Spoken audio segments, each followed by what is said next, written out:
If you're supporting a child, a teenager, or even yourself with learning challenges, the chances are you've been given a lot of advice. Do more practice, slow it down, just keep pushing through, build their confidence, try a different program, try a different strategy. None of it sounds unreasonable, and yet for many families, something still isn't working for them. What parents often tell me isn't frustration with the learning itself, it's confusion. They're confused. They're doing whatever they've been told to do, and they can see the effort that their child is putting in. However, the results don't match, and that's when doubts start creeping in.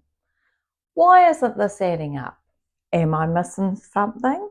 Why does the advice keep changing? If we haven't met before, I'm Nikki Palamountain. I'm a specialist dyslexia and neurodiversity consultant and the founder of Dyslexia Unpuzzled right here in Hawke's Bay. I work with children, teens and adults who are working incredibly hard at their learning but not seeing results, and I help families make sense of what's really going on. Most learning advice is well-meaning. It's often based on what works for many learners. However, the problem is learning isn't a one-size-fits-all. When that advice doesn't take into account how a particular brain processes information, whether the foundations are truly secure, or how much effort is already being used just to cope, it can feel like you're constantly trying new things without getting any clarity. That's not because the learner isn't capable. However, it's because the advice doesn't match how they learn. Effort is often invisible, and here's what most people don't see. They don't see some learners are working incredibly hard just to keep up. They're concentrating intensely. They're holding information together mentally, and more importantly, they're trying to hold themselves together mentally. They're managing confusion, anxiety, self-doubt, and the constant effort of not trying not to fall behind. They're compensating in ways that others don't need to, and none of that effort ever shows up in their results. I was chatting with a mum recently who knows just how hard her daughter is working every single day. The effort is there, the focus is there, and the trying is here. However, her grades never reflect that effort. And that gap between effort and outcome is not only devastating for parents to witness, it's crushing for the learner. Recently, someone shared a story with me. This man, or he was a man now, but as a child, his mother was a teacher, and growing up, they spent about 10 hours a week studying for the weekly spelling test.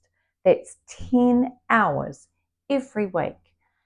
He'd do the spelling test and yet he'd still only get 2 words right. Think about that, a decade of childhood pouring effort into something that's never stuck with him. And that's not because he wasn't trying, and it certainly wasn't because his mother wasn't helping. However, repetition without understanding simply doesn't anchor that learning. When effort is invisible, what gets noticed instead of the outcome is the low grade, the forgotten words, that incomplete task, and that often gets misread as not trying, not caring, not being organised, or not being capable. None of that is true. What actually does help learning stick? Well, I was working recently with a young client whose reading was still quite slow and laborious. As we read together, the same word pattern appeared again and again across the page. However, each time we turned the page, in spite of exactly the same words appearing again, there was simply no recognition from her at all. None. Those repeated words hadn't registered with her in the slightest. So later on, we stopped and took just one of those words. We built it in clay. We talked about what it meant and explored it properly. The next time we came across that word, she paused and said, "I know this word. I can't quite remember how to say it, but I know it." That moment matters. She hadn't memorized it yet and it hadn't quite gone into her understanding, but she did understand that she knew it, and that is progress for a wee 5-year-old. Many of the other words we repeated over and over and over again were still completely unfamiliar to her.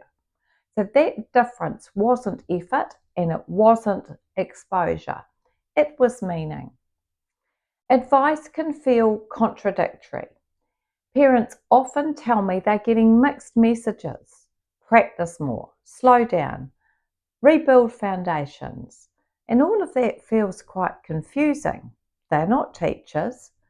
However, here's the thing. Those pieces of advice can all make sense on their own. They just don't work without understanding what's actually missing.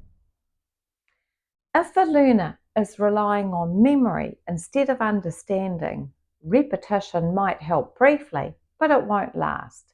And if foundations are shaky, increasing the speed or the volume just adds pressure rather than progress. What helps learning advice finally make sense isn't another strategy, it's clarity. Clarity about what the learner truly understands already. Where that confusion first appeared, how much effort is being used just to cope, and what needs to be rebuilt, not rushed. When that learning is rebuilt with meaning, structure, and the right pace, something then changes. Learning becomes calmer, progress becomes more consistent, and that confidence, that self-confidence, has room to grow again.